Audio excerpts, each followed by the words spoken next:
Hey, good afternoon, folks. Jonathan here, coming back at you with another installment talking about bale grazing and what I've been doing. It seems to be working fairly well with these folks. And again, I got some really good comments and questions after my last video. And one thing I just gonna say from the start, one of the reasons I'm trying this is because I actually am not set up with a bale unroller or anything else. This is our first winter with livestock here on our own here.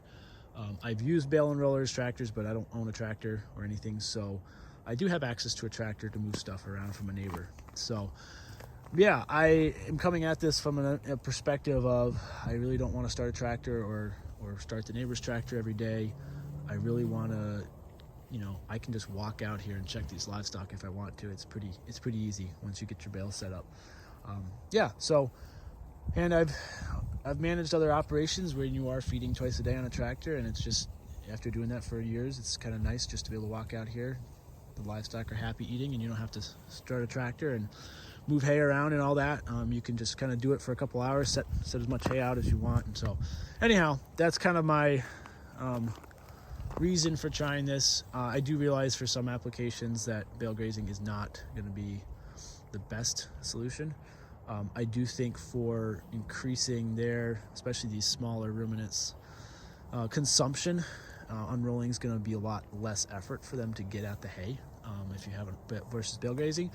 So that is something I am keeping an eye on and making sure they are getting what they need, because obviously it is a lot more work for these little guys to pull apart a bale like this. So, but you can see here, this was what I gave them last week, I think in the last video I did. And so I just took these panels off, these panels right here off, and let them just clean up the rest of it. And I actually took the middle out of this bale and unrolled it down there. So they're cleaning that up, and they're working on that second bale. So probably another day, maybe day and a half, 2 days worth of feed here, maybe not quite that.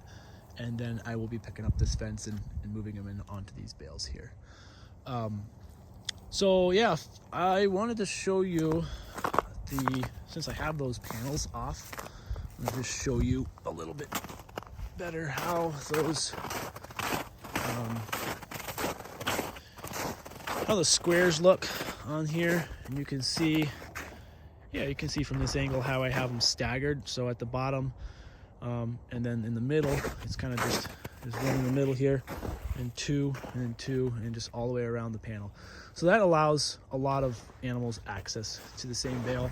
And even the horned goats, I've had them kind of get stuck, but for the most part, they're using the bigger holes and they're not getting their horns stuck in there. So that's been nice. And as far as measurement, I'll just try to show you here.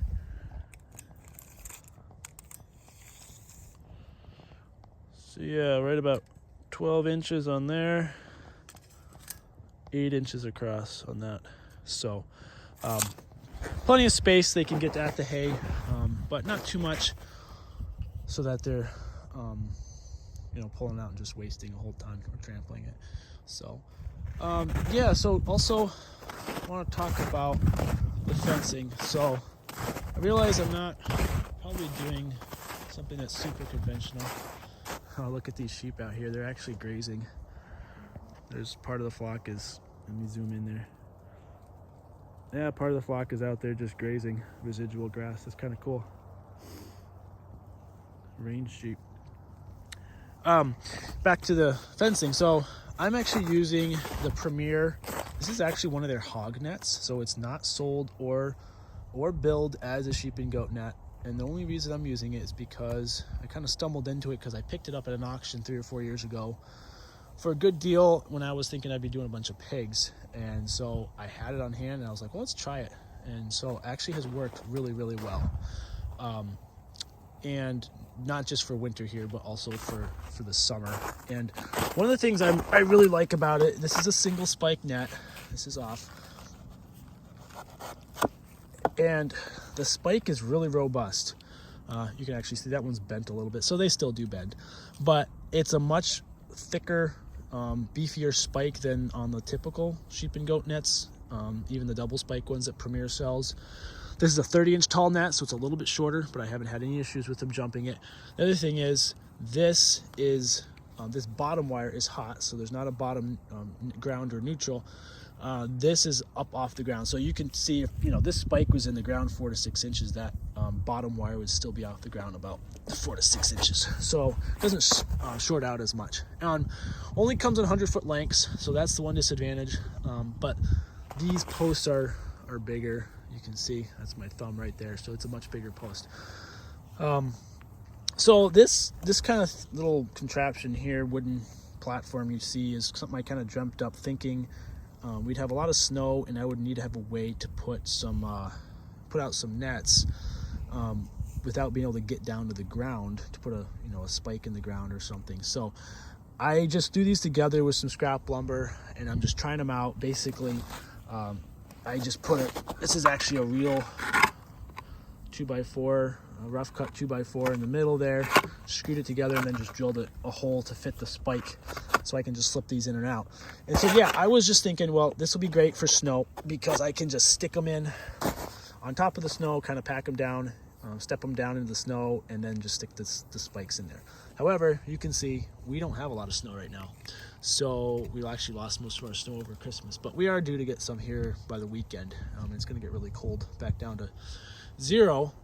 So having something like this might be nice. I don't have to worry about trying to get spikes in the ground. But I will show you, I can show you right here with this one.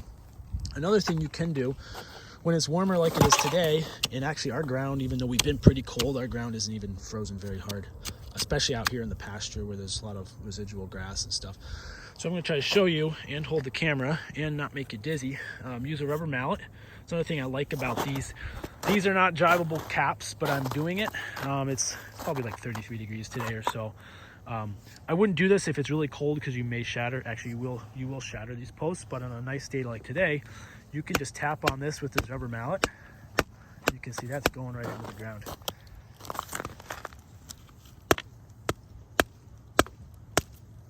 So that's another option to get them into the ground when it's cold.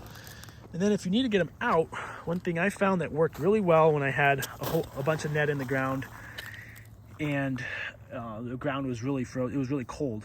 You take a pair of pliers or vice grips, and if you leave enough of the spike exposed, grab onto the spike really tight, and this is where vice grips might come in really handy. Just latch onto that spike, give it a twist, break the frost, and you'll be able to pull it right out. So yeah, don't hammer on. You can kind of tap on the top a little bit, and that might break up the frost. You may pull it out, but I did break a post doing that, so I wouldn't recommend that unless you want to replace a lot of posts.